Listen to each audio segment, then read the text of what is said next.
बोली मुनिश्री 108 प्रणम में सागर जी महाराज की जय। चलिए चलते हैं पूज्य गुरुवर के पावन चरणों में और आप सभी भक्तों के मन में उठने वाली जिज्ञासाओं का समाधान प्राप्त करते हैं। आज की पहली जिज्ञासा मधु जैन नोएडा से। नमोस्तु गुरुदेव। जिन योगियों में गर्भ नहीं रहता पर इलाज कराने से ठीक हो जाता है, तो क्या योनि का आकार बदल जाता है? अगर इलाज कराने से कोई चीज़ ठीक हो जाती है तो इसका मतलब यह है कि योनि का आकार नहीं बदला है। योनि तो वही होगी जिसमें गर्भ ठहर सकता है। जो योनि का गर्भ में रहने के लिए जो समर्थ नहीं है, गर्भ धारण करने में जो समर्थ नहीं है, उसमें तो कभी भी इलाज कराने से कुछ नहीं हो सकता। तो जो आपको बताई थी शंखावर्त योनि, वो उन स्त्रियों में नहीं होगी, तभी जो है वो गर्भ ठहर सकता है। ऐसा भी होता है कि हमारे पास योग्यता रहती है, कुछ और दूसरी भी समस्याएं आ जाती हैं जिनके कारण से कुछ चीज़ें व्यवधान को प्राप्त होती हैं।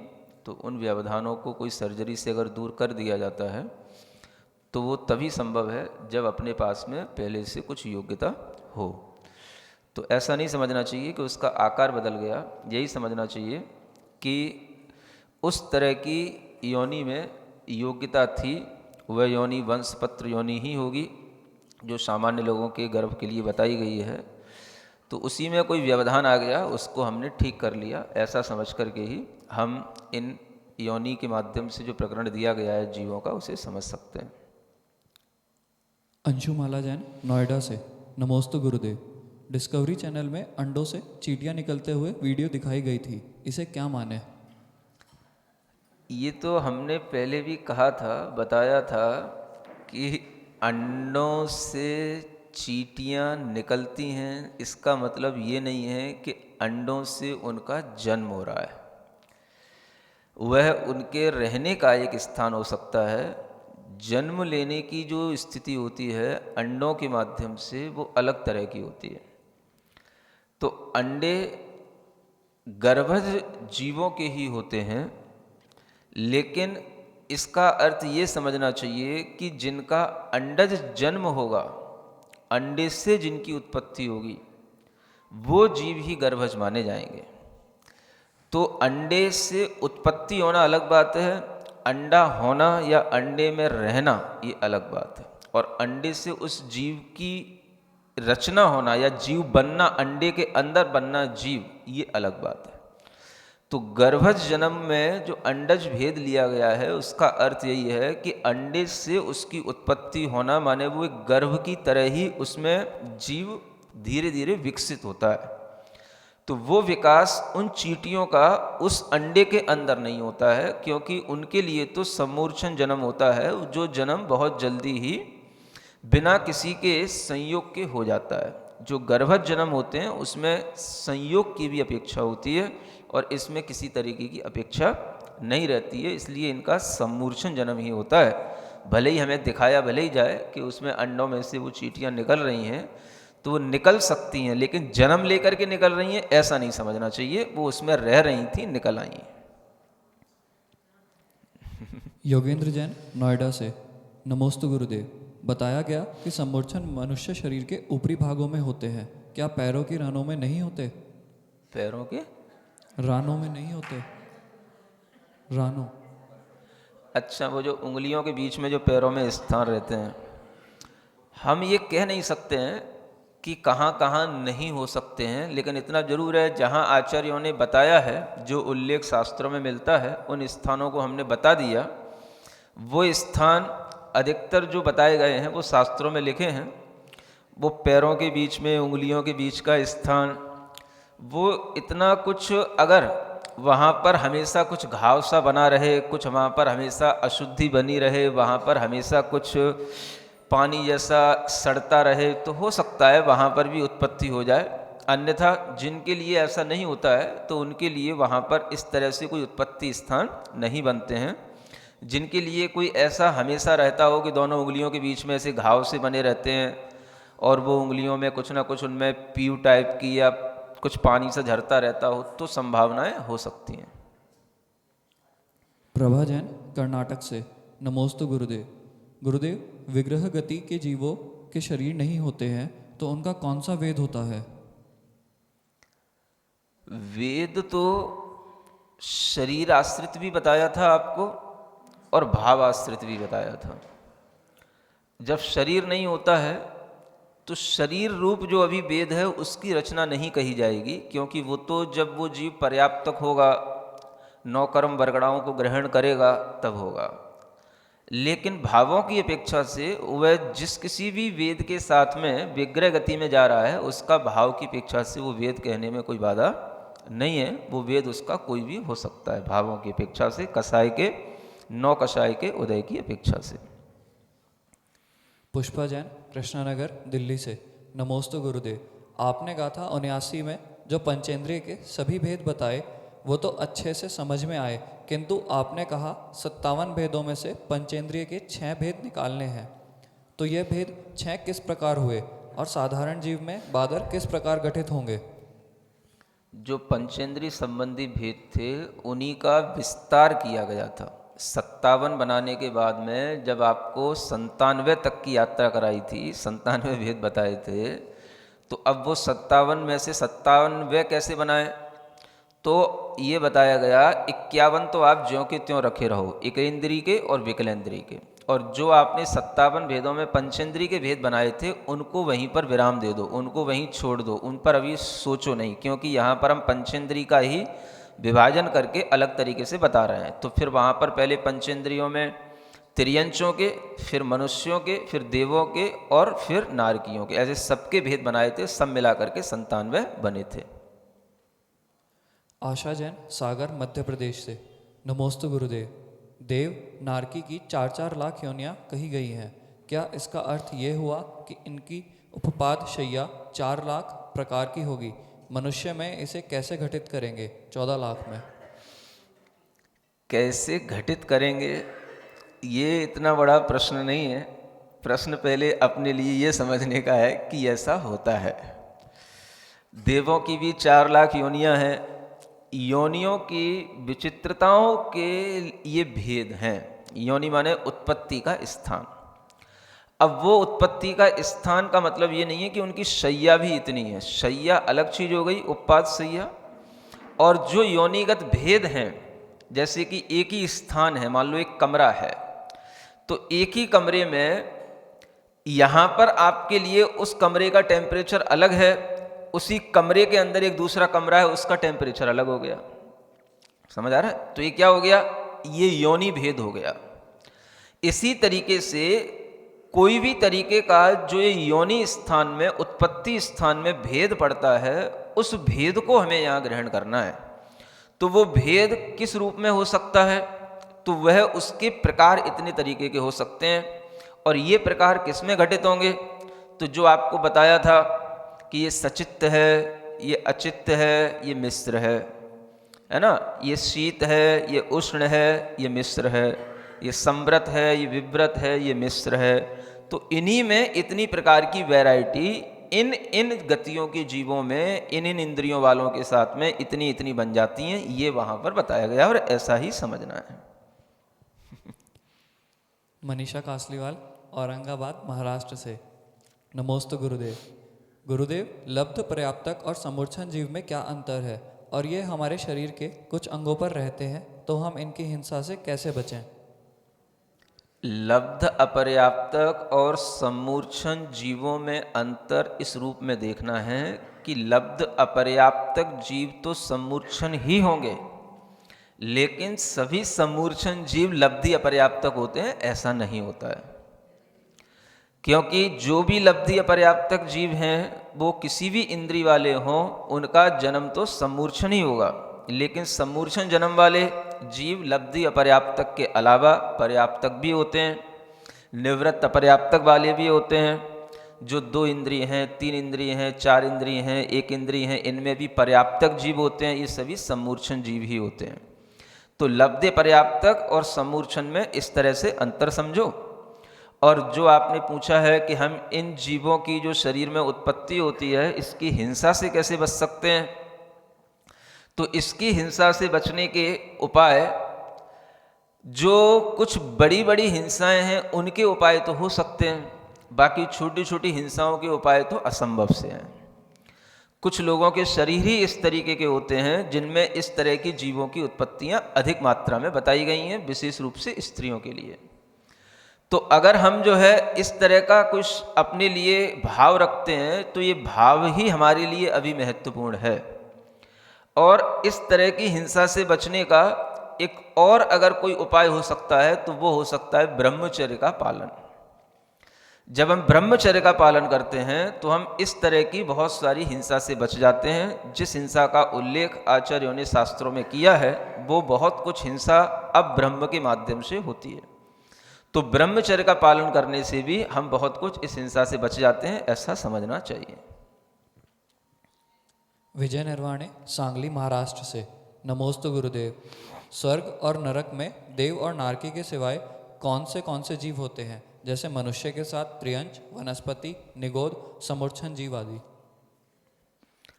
स्वर्ग और नरकों में मुख्य रूप से तो जो वहाँ के देव और नारकी जीव हैं वही हैं। बाकी जो वातावरण है उस वातावरण में स्थावर जीवों के लिए कहीं कोई मना नहीं है। जहाँ कहीं पर भी पृथ्वी आदि का आधार मिलता है, बादर जीवों की वहाँ पर उत्पत्ति होती है। और सूक्ष्म जीव तो पूरे लोक में ठसाठस भरे ही हुए हैं। विकलत्र जीव वहाँ नहीं होते हैं, जैसा कि यहाँ पर देखने को मिलता है। तो एकेंद्रीय जीवों का कहीं पर भी रहने में कोई विरोध नहीं है, ऐसा समझना। वह देवों में भी उन स्थानों पर भी और नारकियों में भी रहते हैं। उनके आधार जो अगर वहाँ पर मिल जाएंगे तो उनको रहने में, वहाँ पर कोई भी उत्पन्न होने में भी कोई भी तरीके की बाधा नहीं होती है। भावना जैन दिल्ली से। नमोस्तु गुरुदेव। आपने बताया विकलेंद्रिय सभी समूर्छन जन्म वाले होते हैं, तो जो वनस्पतियाँ होती हैं उनका जन्म तो किसी न किसी बीज से होता है। बिना बीज के तो मात्र घास उत्पन्न होती है, पर सब्जियां, फल आदि में हम समूर्छन जन्म किस प्रकार घटित करेंगे? आपका प्रश्न बहुत अच्छा है, जिज्ञासा बहुत अच्छी है। अभी ये मत समझ लो कि हमने पूरा जीवकांड पढ़ लिया है अभी हम समझते हुए चल रहे हैं और ये सारा का सारा वर्णन आगे आने वाला है। बीजों से भी वनस्पतियां उत्पन्न होती हैं तो उन्हें बीज रूह कहा जाता है। कंद से जो उत्पन्न होते हैं उन्हें कंद रूह कहा जाता है। मूल से जो उत्पन्न होते हैं उन्हें मूल रूह कहा जाता है। ऐसा आगे बताया जाएगा कि वनस्पतियां भी अनेक प्रकार की होती हैं, अनेक चीज़ों से उत्पन्न होती हैं, और जिस किसी से भी उत्पन्न होंगी वो सारी की सारी समूर्छन वनस्पति ही कहलाएंगी। उत्पन्न होने का आधार कुछ भी हो सकता है, कोई बीज के कारण से हो रही है, कोई मूल माने जड़ के कारण से हो रही है, किसी का तना भी कारण हो जाता है, वो कारण कुछ भी हो सकता है। लेकिन वो वनस्पति की अगर वृद्धि होगी, वो जीव अगर उसमें उत्पन्न होंगे तो वो सब समूर्छन जीव ही कहलाएंगे। बोले मुनिश्री 160 प्रणम्य सागर जी महाराज की जय। आचार्य नेमिचंद्र देव विरचित गोमट सार जीवकांड की मंगल देशना पूज्य गुरुवर के मुखारबिंद से हमें प्राप्त हो, इसी भावना से गुरुवर के चरणों में त्रिवार नमोस्तु निवेदित करते हैं। हे गुरुदेव नमोस्तु नमोस्तु नमोस्तु। सिद्धं शुद्धं पड़मिय जिणिन्दवर्णेमि चन्दमकलङ्कं गुणरयणभूषणुदयं जीवस्य परुवणं वोक्षम। गोमट सार जीवकांड ग्रंथराज के स्वाध्याय में जीव समासों को समझाते हुए ही जीव स्थान, योनि स्थान, वेद और अवगाहना के माध्यम से हमें जीवों का ज्ञान कराया जा रहा था।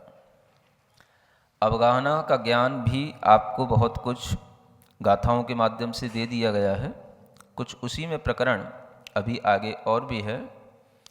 इससे पहले जो अवगाहना का प्रकरण हुआ था वो भी थोड़ा गणितीय था। आज जो प्रकरण आ रहा है वो भी थोड़ा सा गणित संबंधी है।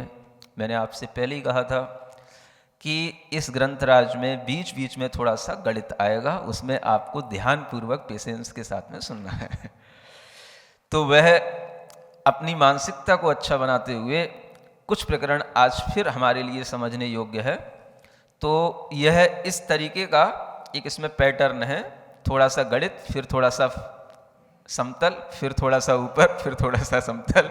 तो ये उतार चढ़ाव इस ग्रंथराज में चलते रहेंगे, लेकिन हर चीज़ समझने की है और पढ़े लिखे लोगों के लिए ये चीज़ें भी सीखना बहुत ज़रूरी है, क्योंकि जैन समाज पढ़ी लिखी समाज कहलाती है। हम हर एक चीज़ को समझ सकते हैं, हर किसी ने थोड़ा थोड़ा गणित अपने बचपन में पढ़ा ही है, और उसके माध्यम से अगर हम थोड़ी थोड़ी सी चीज़ें भी समझने लगेंगे तो हमें ये लगेगा कि वास्तव में जैनाचार्यों ने हमें समझाने के लिए गणित को भी अगर ज़रूरत पड़ी समझाने की तो उन्होंने उसमें भी वो पीछे नहीं रहे। तो वही प्रकरण जो अवगाहना का प्रकरण चल रहा था, आपको पिछला प्रकरण याद हो, सूक्ष्म निगोदिया अपर्याप्तक जीव की जगन्य अवगाहना बताई गई थी। अवगाहना का मतलब छोटा सा वह स्थान जो सब जीव के द्वारा घेरा जाता है उसको कहते हैं अवगाहना। जगन्य की बात की जाए तो छोटी, सबसे छोटी एज मिनिमम, और अगर उत्कृष्ट की बात की जाए तो जितनी वो मैक्सिमम रूप से हो सकती है वो। तो यही दो प्रकार की अवगाहना जीवों की बता करके ये बताया जाता है कि कौन से जीव कितनी जघन्य अवगाहना, माने अपने शरीर को ग्रहण कर रहे हैं, अगर इस आकाश में रह रहे हैं तो कितनी देह को ग्रहण करने के लिए वह कितना स्थान घेर रहे हैं, है ना। जैसे मनुष्य भी बैठे हैं तो आपकी भी एक अवगाहना है कि नहीं है, कितना स्थान आप ऑक्युपाई कर रहे हैं, तो ये ही अवगाहना कहलाती है। जब आप खड़े हो गए तो कितना, बैठ गए तो कितना, आपका शरीर कितना फूल गया, कितना पतला है, ये सब आपकी अवगाहना का घटना बढ़ना कहलाता है। तो अवगाहना का मतलब समझ गए कि जो हमारी देह है वह देह जितना यह आकाश का प्रदेश घेर रही है, ये आकाश का प्रदेश है ना, आकाश का स्थान जितना घेर रही है, इसका नाम क्या है, अवगाहना। तो सबसे जघन्य अवगाहना जो होती है वो सूक्ष्म निगोद जीव की होती है, जो अपर्याप्तक अवस्था में होता है, ऐसा बताया गया था। उसी अवगाहना से प्रारंभ करके हम अवगाहना को बढ़ाते बढ़ाते बढ़ाते बढ़ाते जब हम दूसरे विकल्प पर आते हैं तो उसमें बताया था, जब 64 अवगाहना का एक यंत्र चार्ट बताया गया था, तो दूसरे नंबर पर था उसमें वायु कायिक जीव की अवगाहना। यानी कि निगोद जीव जो सूक्ष्म है उससे अगर किसी दूसरे जीव की अवगाहना अधिक होगी तो वह सूक्ष्म वायु कायिक जीव की अवगाहना अधिक होगी। अब आप सोचें कि जिन वायु कायिक जीवों को हम देख नहीं सकते हैं उन्हें भी हम इस ज्ञान के माध्यम से समझ सकते हैं कि एक इंद्रिय जीवों में ना तो हमें निगोद जीव देखने में आ रहे हैं, ना हमें वायु कायिक जीव देखने में आ रहे हैं, लेकिन हम इन ज्ञान के माध्यम से अपने ज्ञान चक्षु से सब कुछ देख सकते हैं। तो इस तरह से हमारे ज्ञान चक्षु खुलते हैं इस तरह के स्वाध्याय करने से। तो सूक्ष्म निगोद जीव की जो अवगाहना है वह जो अपर्याप्तक जीव की अवगाहना होती है उससे भी अधिक अवगाहना बताई गई थी दूसरे नंबर पर वायु कायिक जीव की। जो वायु माने हवा में उत्पन्न, हवा के ही रूप में अपनी काया बनाने वाले वायु कायिक जीव होते हैं, उनकी अवगाहना उससे अधिक होगी। अब वो जो अधिक अवगाहना थी उसके बारे में बताया था कि जब सूक्ष्म से सूक्ष्म की अवगाहना को हम प्राप्त करेंगे तो उसमें एक मल्टीपल का एक उसमें यूनिट दी गई थी, आवली का असंख्यात्मा भाग। इतना हमें उसमें गुणकार कर देना पड़ता है, यानी कि वो इतनी गुणा वो अवगाहना बढ़ जाती है ना।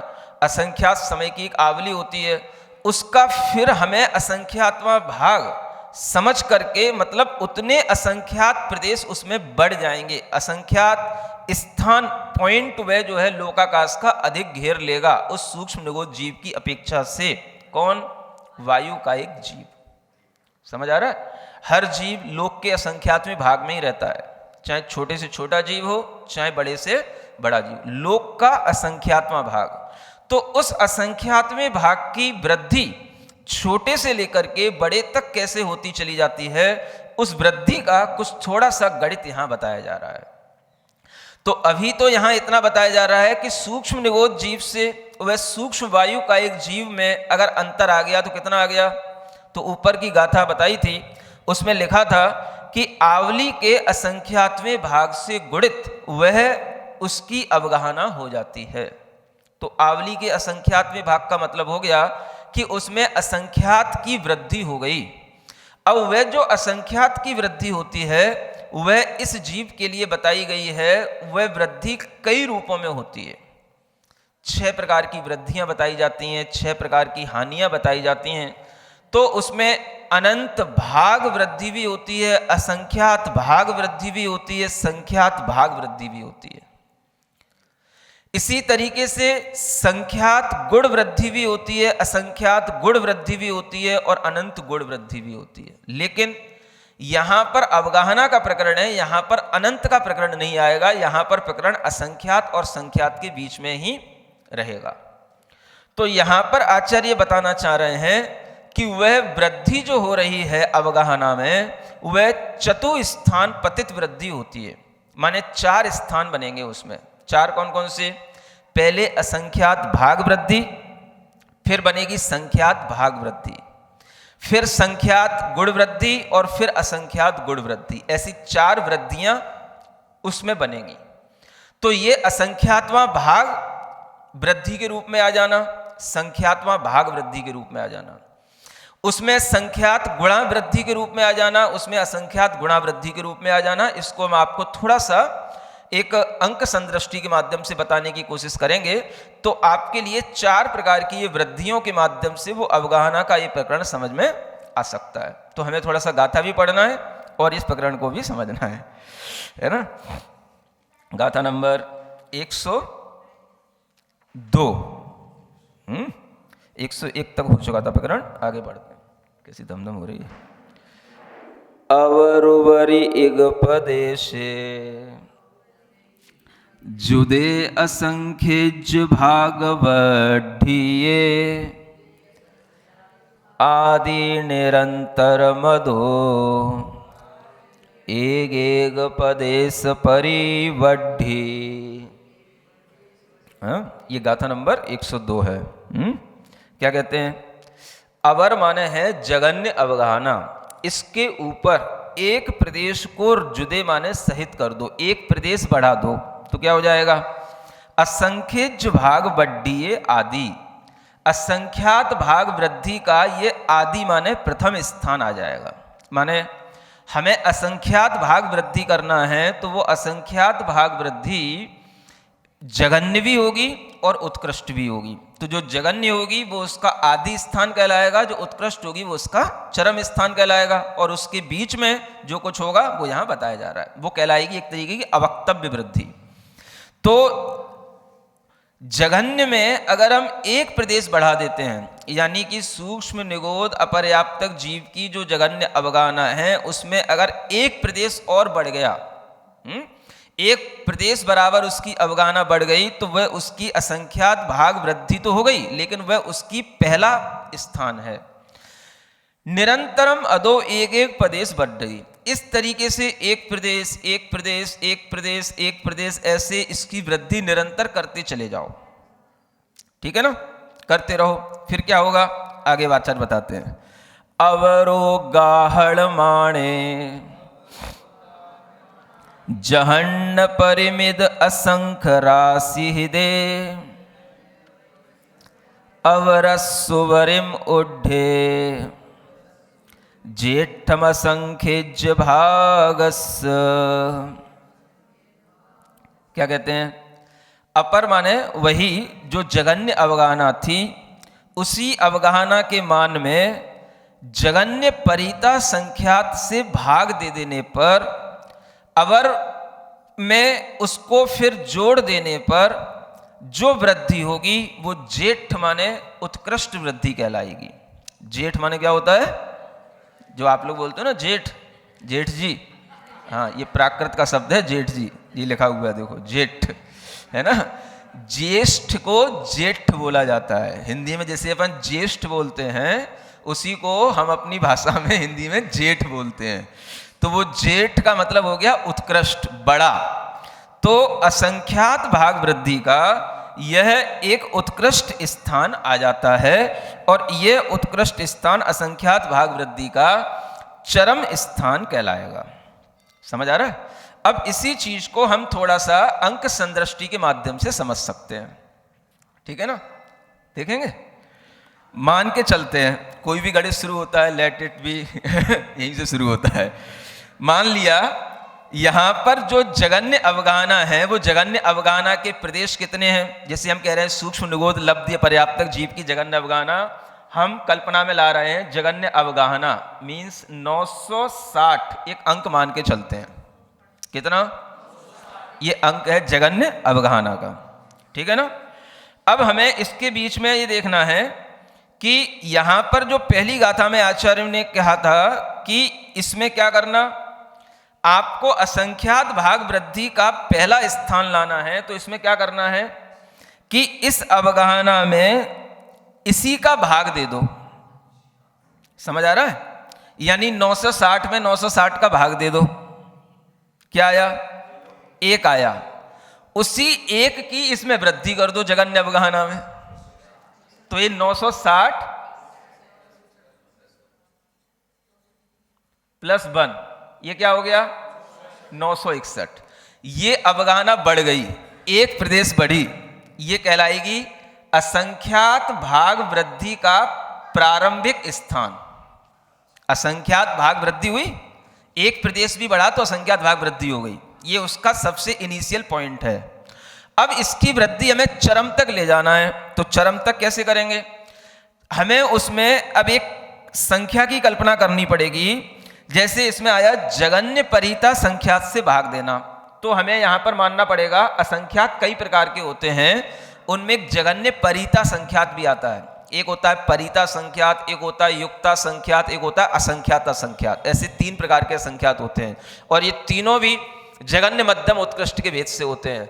तो सबसे पहला जो असंख्यात है जगन्य परिता का मतलब पा लिख रहा हूं मैं, असंख्यात का मतलब आ लिख रहा हूं। जगन्य परिता असंख्यात, ठीक है ना। इसको एक अंक मान करके चलते हैं। ये मान के चलो ये असंख्यात की संख्या 16 के बराबर है। असंख्यात कितने के बराबर है? 16। ये भी असंख्यात है। ये जगन्य परिता संख्यात का मानक हमने मान लिया 16, ठीक है ना। अब जो यहां पर इस गाथा में बताया गया था 103 नंबर की गाथा में, वो यहां पर आपको बताया जा रहा है कि जो जगन्य अवगाहना थी उसमें जगन्य परिता संख्यात का भाग देना है। तो क्या करना है? 960 अच्छे वाले लाया करो भाई। 960 में 16 का भाग देना है।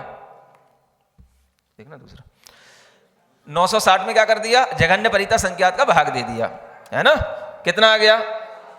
60 आ गया। 16 × 96, ठीक है ना। 60 आ गया। इसको हमें उसी जगन्य अवगाहना में जोड़ना है। ये जगन्य परिता संख्यात माने असंख्यात्मा भाग, ये वृद्धि करना है हमें। किसमें? जो जगन्य अवगाहना है उसमें वृद्धि करना है।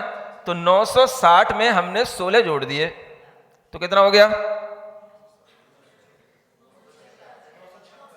16 ने क्यों 60 जोड़ना है ना। हाँ, तो ये हो गया 0 6 6 12 9 1 10। ये हो गया 1020 हो गया। समझ आ रहा है? ये 1020 का मतलब हो गया, ये हमारा पॉइंट आ गया 1020 का, जिसे हम कहेंगे असंख्यात भाग वृद्धि का उत्कृष्ट स्थान। ये असंख्यात भाग वृद्धि का क्या हो गया? उत्कृष्ट स्थान हो गया। ये उत्कृष्ट वृद्धि हो गई। कौन सी? असंख्यात भाग वृद्धि, क्योंकि हम इसमें भाग देकर के वृद्धि कर रहे हैं। असंख्यात का भाग देकर के हम वृद्धि कर रहे हैं, इसलिए इसका नाम क्या है? असंख्यात भाग वृद्धि। समझ आ रहा है? इतना तो आप बिजनेस जानते हो, सब सीए ये पढ़े हुए लोग हैं, है ना। तो अब इसमें देखो असंख्यात भाग वृद्धि का पहला स्थान तो ये था 961। पहला स्थान कौन सा था? 961। और अंतिम स्थान आ गया 1020, 1020। समझ आ रहा है ना। तो ये जो वृद्धि हुई 961 से लेकर के 1020 तक की, इस वृद्धि को ध्यान में रखते हुए हम समझ सकते हैं कि यह वृद्धि अभी आवली के असंख्यातवें भाग बराबर वृद्धि है, लेकिन ये केवल अभी असंख्यातवां भाग वृद्धि है। कौन सी वृद्धि अभी? ये असंख्यातवां भाग। असंख्यातवां भाग में भी जगन्य ये है और उत्कृष्ट ये है, ठीक है ना। तो अभी कितनी वृद्धि हुई? असंख्यात भाग वृद्धि हुई, ठीक है ना। इसी के आगे अब जो वृद्धि होगी वो संख्यात भाग वृद्धि होगी। कौन सी वृद्धि होगी? संख्यात भाग वृद्धि। तो संख्यात भाग वृद्धि के लिए हम आगे इसके लिए आपको बताएंगे। इसको साफ करना जब तक ये गाथा पढ़ते हैं, है ना। गाथा नंबर आगे की 104। तस्सुवरी इग पदे से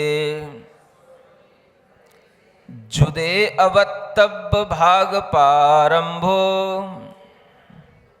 वर संखमवहिद वरे रूड़े अवर उवरी जुदे, है ना। देखो अब क्या कहा गया यहां पर, तस्सुवरी इग पदे से जुदे। अब जो असंख्यात भाग वृद्धि हुई थी उसके ऊपर एक प्रदेश और बढ़ाना, है ना। तो वहां से वो वृद्धि जो होगी उसका नाम दिया जाएगा अवक्तव्य वृद्धि। अवक्तव्य माने वो कहने योग्य नहीं है, माने हम उसको अब असंख्यात भाग वृद्धि नहीं कह सकते हैं वो, और न उसको हम संख्यात भाग वृद्धि कह सकते, क्योंकि अभी संख्यात में भाग में तो वो कन्वर्ट हुई नहीं, और असंख्यात में भाग का लास्ट पॉइंट आ ही चुका था। तो उसके बीच में जो वृद्धि हो रही है वो वृद्धि तो हो रही है, तो उसका नाम दिया गया अवक्तव्य वृद्धि, है ना। अवक्तव्य, अवक्तव्य का मतलब जो कहने योग्य ना हो, उसको अभी हम कोई दूसरा नाम नहीं दे सकते, इसलिए उसका नाम क्या है, अवक्तव्य वृद्धि, है ना। शब्द भी कुछ नहीं जानते आप लोग, हल्के हल्के से शब्दों का भी अर्थ नहीं जानते। अवक्तव्य का मतलब क्या होता है? सप्तभंगी पड़ी होती तो सब कुछ पता होता, कुछ भी नहीं जानते। जैन लोग इतने मूड हैं, कुछ ना कहो, है ना। बुरा बोल के अपना मुंह खराब करना है। वर संखम अवहिद हरे, फिर इसमें क्या कहते हैं आचार्य, इसमें उत्कृष्ट संख्यात का जब हम भाग दे दें और रू मूले माने एक रूप उसमें कम कर दें, फिर अवर उवरी जुदे, उसको भी फिर हम पुनः उसी जघन्य में जोड़ दें, जो जघन्य अवगाहना थी उसी में उसको जोड़ दें।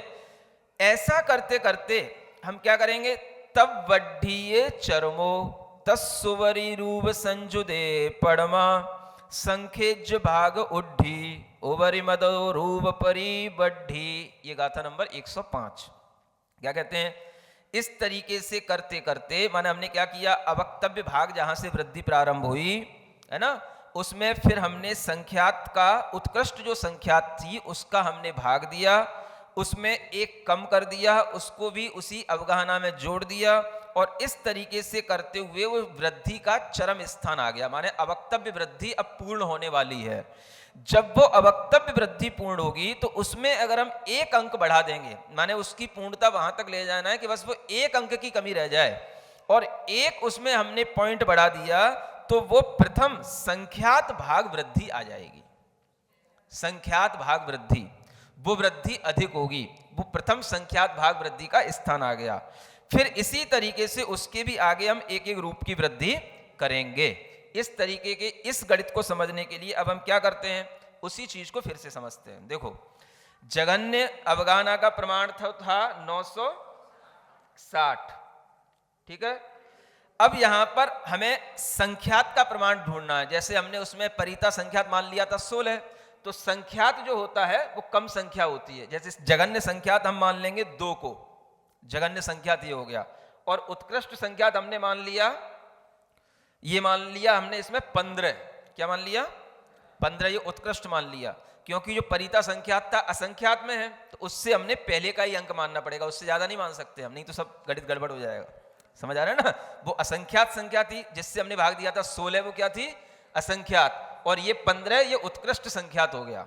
इसके बाद फिर इसके बाद असंख्यात शुरू हो गया। 15 के बाद क्या शुरू हो गया, असंख्यात। 16 नंबर मतलब क्या हो गया, असंख्यात। इतना तो समझ में आ रहा होगा, थोड़ा बोल दिया करो हाँ समझ में आ रहा है, तो मेरा थोड़ा दिल खुश हो है ना, आ रहा है ना। हाँ, तो ये जघन्य संख्यात 2 से कम नहीं होता। एक और चीज समझ लो गणित पढ़ने वालों, जैन गणित में जो संख्या शुरू होती है वो 2 से ही शुरू होती है। एक को संख्या नहीं माना जाता, एक को गणना में माना जाता है, गणना में गिना जाता है, लेकिन संख्यात जो शुरू होता है वो 2 से शुरू होता है, क्योंकि एक में किसी भी संख्या को एक में जब गुणा कर देते हो संख्या उतनी बनी रहती है। उसका एक रीजन जैनाचार्यों ने ये दिया है। लेकिन जब हम 2 से गुणा कर देंगे तो संख्या डबल हो जाएगी, तो इसलिए उसको संख्यात कहा गया है। समझ आ रहा है। तो अपने यहां ये सिखाया जाता है संख्या 1 से शुरू हो गई, 1 2 3, संख्या तो शुरू हो गई, उसको कहा जाता है जैन धर्म में गणना। गणना शुरू हो गई, एक से क्या शुरू हो गई? गणना। संख्यात संख्या शुरू होती है मिनिमम 2 से, तो 2 3 4 ये संख्यात संख्या चल रही है, समझ आ रहा है? ये चली उत्कृष्ट संख्यात 15 तक। हमारे पास में इतनी क्वांटिटी में ये पहले से सूक्ष्म निगूढ़ लब्ध पर्याप्त जीव के 960 प्रदेशों वाली जगन्य अवगाहना है। अब इसमें हमें जगन्य संख्यात के साथ संख्यात भाग वृद्धि निकालेंगे और उत्कृष्ट संख्यात के साथ संख्यात भाग वृद्धि की उत्कृष्टता निकाल लेंगे, ठीक है ना? तो उसके लिए ही यहां पर गणित है। तो वो जो आपको बताया था उसमें क्या करना है, अब हम इस जो पहले आई थी संख्या असंख्यात भाग वृद्धि का जो उत्कृष्ट स्थान आया था, कितना था वो? 1020। इसको ध्यान में रखो। इसी में हम एक एक प्रदेश बढ़ाते चले गए। इसमें क्या करते चले गए? इसमें हमने 10 20 21 किया तो ये अवक्तव्य वृद्धि शुरू हो गई। क्या शुरू हो गई? अवक्तव्य वृद्धि। 22 किया, वो भी अवक्तव्य वृद्धि। 23 किया, क्या है ये सब? अवक्तव्य वृद्धि। समझ आ रहा है? अब ये अवक्तव्य वृद्धि करते करते करते करते हमें चरम तक ले जाना है, वहां तक कि जहां तक कि ये संख्यात भाग वृद्धि का प्रथम स्थान शुरू हो जावे। क्या शुरू हो जावे? संख्यात भाग वृद्धि का प्रथम स्थान। सुन रहे हैं? तो संख्यात भाग वृद्धि के लिए हमें इसमें क्या करना पड़ेगा? ये जो जगन्य संख्यात है ये तो हमारे सामने है ही है, लेकिन इसमें हमें पहले संख्यात भाग वृद्धि निकालने के लिए पहले हमें इसमें उत्कृष्ट संख्यात से भाग देना पड़ेगा। यानी कि 960 में हमने पहले क्या किया? 15 का भाग दिया। किसका भाग दिया? 15 का। कितना आया बताओ? जल्दी बोलो। 6 बार गया पहले 15 चौको 60। कितना आ गया? 64 आ गया। समझ आ रहा है? इसको हमें इसी में जोड़ देना है। जगन्य जो अवगाहना थी इसी में इतनी, ये तो भाग वृद्धि हो गई, इसको हमें किस में जोड़ देना है? इसी जगन्य अवगाहना में जोड़ देना है। तो कितना हो गया ये? कितना आ गया ये? 1024। ये बढ़ गया। 1020 से कितना हो गया ये? 1024। ये संख्यात भाग वृद्धि का पहला स्थान आया। क्यों आया? उत्कृष्ट संख्यात का भाग देंगे तो वृद्धि कम आएगी। ये भी गणित होता है कि नहीं होता है? संख्या का जिसका हम ज्यादा भाग देंगे तो वृद्धि कम आएगी, और जब हमें वृद्धि ज्यादा निकालनी तो हमें इससे भाग देना पड़ेगा। अब हम इसको इसी तरीके का गणित इसके साथ करते हैं। 960 में हमने 2 का भाग दिया, कितना आया? 48 दूनी 96 होते हैं, 480 आ गया। समझ आ रहा है ना? इसी फिर हमने इसको जगन्य अवगाहना में मिला दिया। 480 को मिला दो, कितना हो गया ये? 0 8 6 14 9 4 13 और 1 14, 1440 आ गया ये। समझ आ रहा है? अब देखो ये 1024 ये क्या थी? ये संख्यात भाग वृद्धि का प्रथम स्थान था। संख्यात भाग वृद्धि यहां से शुरू हुई। 1020 से अवक्तव्य वृद्धि चली कहां तक? 1023 तक। और 1023 में हमने एक जोड़ा तो आ गया 1024। ये संख्यात भाग वृद्धि का पहला स्थान आया। इसको निकालने के लिए जो उत्कृष्ट संख्यात था उसमें हमने भाग देकर के इसको निकाल लिया। फिर इसकी वृद्धि करते गए 1024 25। ये वृद्धि कहां तक बढ़ी? 1440 तक बढ़ी। 1440 से क्या हो गया? ये संख्यात भाग वृद्धि का उत्कृष्ट स्थान हो गया। समझ में आ गया ये? अब तो आ रहा है। हाँ, समझ, छोटी छोटी सी बात है, समझ आ रहा है ना? अभी कितनी वृद्धियां हुई हैं? 2 वृद्धियां हुई हैं। अभी कितनी वृद्धियां हुई? कौन कौन सी? असंख्यात भाग वृद्धि और संख्यात भाग वृद्धि। अब हमें गुणित रूप में वृद्धि करनी है। कौन सी? संख्यात गुण वृद्धि और असंख्यात गुण वृद्धि। समझ आ रहा है? वो भी आगे करते हैं, जब तक इसको संभालते हैं। यहां से हटाना, ये लिखा रहने देना, है ना? यहां से हटाना, इसको नीचे हटा देना। 1440 अंक याद रखना, इसके आगे वृद्धि होगी। आगे की गाथा पढ़ते हैं पहले। हाँ, 100 5 हो गई थी, 6वीं नंबर की। अवरद्धे ओबरुवरी उड्ढे तब वड्ढी पर समति हो रूवे तदुवरी उड्ढे होदि अवत्तब्ब पड़म पदे। अब देखो क्या कहते हैं, अवरद्धे। अब हमें क्या करना है, अवर माने होता है जगन्य अवगाना, उसका आधा करना है। क्या करना है? जगन्य अवगाना में जो आधा है अवर उवरी उड्ढे, उसको जो है हमें उसी के ऊपर वृद्धि के रूप में ले लेना है। तब वड्ढी पर समिति हूं, इस प्रकार से वह वृद्धि की समाप्ति हो जाएगी। रूवे तदुवरी, फिर उसके ऊपर एक अंक रख देंगे तो उसकी वृद्धि करने पर अवक्तव्य का प्रथम पद आ जाएगा। माने यहां पर भी अवक्तव्य शुरू हो जाएगा। संख्यात भाग वृद्धि का उत्कृष्ट स्थान शुरू होने के बाद में अवक्तव्य लाने के लिए ये गणित बता दिया। तो अब ये अवक्तव्य की चर्चा तो यहां इतनी हो गई। अब ये अवक्तव्य वृद्धि होते होते ये भी बढ़ेगी, जैसे पहले अवक्तव्य वृद्धि बढ़ी थी, अब यही अवक्तव्य वृद्धि जब उत्कृष्ट हो जाएगी तो उसके बाद में संख्यात गुण वृद्धि का क्रम आएगा। तो फिर कहते हैं ऋणवरे अवर सुवरे सवड्डिदे तदुक्कसम तम्मी पदे से उड्डे पड़मा संख्येज गुण वड्ढी। अब ये प्रथम संख्यात गुणी वृद्धि हुई, कब हुई? एक रूप कम उत्कृष्ट में, उसी के उत्कृष्ट का वड्ढिदे माने बढ़ा देने पर, और उसी में उसके प्रथम स्थान उसका संख्यात गुण वृद्धि का प्राप्त हो जाता है जब हम उन प्रदेशों की वृद्धि कर देते हैं। फिर जब इस तरीके से हो जाएगी तो उसी को और आगे बढ़ाना है। अवरे वर संगुदड़े तच्चरिमो तम्मिरुव संजुत्ते उगाहड़म्मि पड़मा होदि अवत्तव्य गुण वड्ढी। फिर ये संख्यात गुण वृद्धि के बाद में अवक्तव्य गुण वृद्धि भी फिर शुरू हो जाती है। तो जगन्य में है ना, जो उत्कृष्ट गुणित था उसका गुणा कर देंगे तो वह चरम आ जाएगा, और उसमें एक अंक रख देंगे और उसको फिर जो अवगाहना थी उसमें जोड़ देंगे तो ये अवक्तव्य गुण वृद्धि का प्रथम स्थान आ जाएगा। फिर क्या होगा? अवर परित्ता संखेण वरम संगुड़ीय रूप परिहीणम तच्चरिमोरूव जुदे तम असंख्येज गुण पड़ में। फिर यहाँ पर वही जो जगन्य परिता संख्यात था उससे गुणा करके उसमें एक रूप कम कर देने पर उसका जो है जो चरम माने उत्कृष्ट स्थान आएगा, उसमें एक जोड़ देने पर यह असंख्यात गुण वृद्धि का प्रथम स्थान आ जाएगा। रूपोत्तरेण तत्तो आवलिया संख भाग गुण गारे तप्पा उग्गे जादे वाउसुगाहणाम कमसो। इस तरीके से एक एक रूप को बढ़ाते हुए जब आवली का संख्यात्मक भाग गुणकार आ जाए तो उसके प्रायोग्य होने पर वायु की उत्कृष्ट अवगाहना, वायु कायिक की अवगाहना जगन्य जो है वो आ जाती है ना। यहां तक हम उसको वायु कायिक की जगन्य अवगाहना तक ले आए।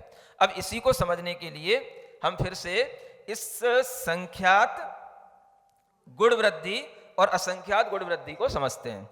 तो बस वही करना है कि गुण वृद्धि निकालने के लिए हमें क्या करना है, जो जगन्य अवगाहना थी अब इसमें हमें संख्यात गुण वृद्धि करना है तो जगन्य संख्या से हम गुणा कर देंगे। क्या कर दिया?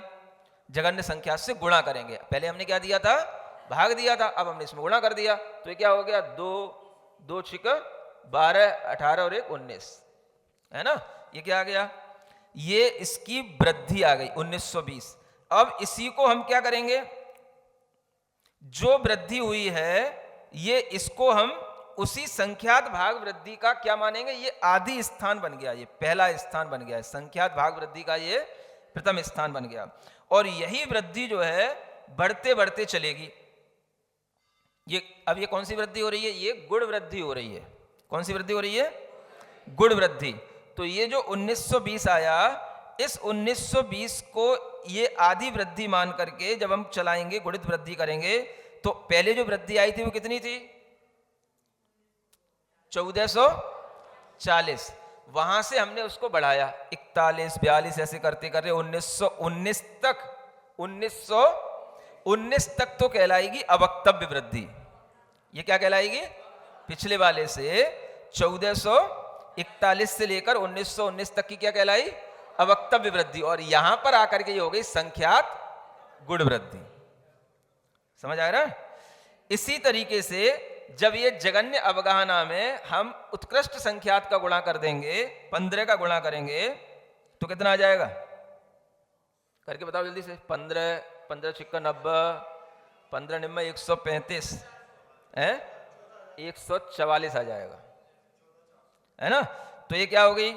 ये संख्यात गुण वृद्धि का उत्कृष्ट स्थान आ गया। ठीक है ना। 1920 से कहां तक पहुंच गए हम? 14,400 तक पहुंच गए। अब हमें क्या करनी है इसके बाद में? असंख्यात गुण वृद्धि। तो असंख्यात का तो अपन ने मानक माना था 16, जो जगन्य परिता संख्यात था 16 माना था। तो 960 में 16 का गुणा कर दो, कितना आ गया? 0 15 360। चलो भाई, लड़का पढ़ा लिखा है। ये आ गया,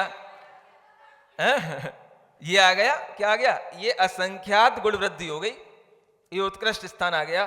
तो ये असंख्यात गुण वृद्धि का ये उत्कृष्ट स्थान हो गया। ठीक है ना।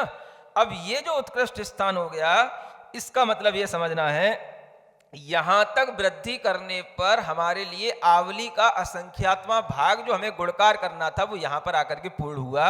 और ये जो अवगाहना हो गई वो जगन्य वायु कायिक जीव की, जो सूक्ष्म जीव है उसकी अवगाहना में इतने प्रदेश आ गए, यूं समझ लो। माने 960 उसके थे, तो इसमें 15,360 प्रदेशों तक इसकी अवगाहना बढ़ेगी, तभी अवगाहना के प्रदेश यहां तक बढ़े। ठीक है ना। बस और कुछ नहीं है, इतना ही है ना। तो ये समझाने का तरीका है। तो आचार्य कहते हैं कि इस तरह से ये प्रदेशों की संख्या बढ़ाते हुए आप वायु कायिक की जगन्य अवगाहना तक आ जाएं। जो 64 यंत्रों में चार्ट बताया था उसमें नंबरिंग डली थी, उसमें दूसरे नंबर पर वायु कायिक लिखा हुआ था, देख लेना, है ना। तो वह उतने बीच के विकल्प जो 4 स्थान वृद्धियों वाले हैं वो जानना, और इसी तरीके से आगे आगे 64 विकल्पों तक यही इस तरीके की वृद्धि करना है। ये तो हमने एक पॉइंट पर आए हैं अभी, दूसरे नंबर तक ऐसे कितने 64 विकल्प बताए थे, उनमें वृद्धि करना। तो उसी के लिए आगे गाथा बता रहे हैं। एवं उवरिविणेयो, गाथा नंबर 111। पदेश वड्डी कमो जहा जोगम सब्बते के कम्य जीव समासाण वे चाले। क्या कहते हैं? इसी तरीके से ऊपर ऊपर भी नियो माने जानना चाहिए प्रदेश वृद्धि का क्रम यथा योग्य, क्योंकि जब सूक्ष्म से सूक्ष्म में करेंगे तब आपको बताया था आवली का असंख्यात्मक भाग, और जब सूक्ष्म से बादर में करेंगे तो उसमें पल्ले का असंख्यात्मक भाग, उसमें गुणकार बदल जाएगा, वो गुणकार दूसरा होगा, वो उससे भी अधिक होगा। तो वह जो जहां पर जैसा योग्य हो वैसा गुणकार का वहां पर गुणा करना, और उसके अंतरंग में तत्थंतरंगा सभ्य जेसिम जहंड उगाहन व्यक्पा, उन दोनों के बीच में जो विकल्प हैं, भेद हैं, वो सभी उस अवगाहना के भेद जानना कि अवगाहना जघन्य से लेकर के उत्कृष्ट तक जो पता प्राप्त कराई जा रही है, तो वह उसके बीच में जितने भेद हैं वो सब उस अवगाहना के ही विकल्प हैं, जो जघन्य से लेकर के मध्यम विकल्प कहलाएंगे। जघन्य से और उत्कृष्ट के बीच के विकल्प क्या कहलाएंगे? मध्यम भेद। तो आपको यहां पर जैसे एक उदाहरण देकर के बताया, ऐसे ही आप ऊपर ऊपर इन सभी स्थानों में लगाते चले जाना। इस तरह से ये प्रकरण यहां पर पूर्ण हो जाता है। अवगाहना का ये प्रकरण 112 नंबर की गाथा पर पूर्ण हो जाता है। बोलो महावीर भगवान की जय।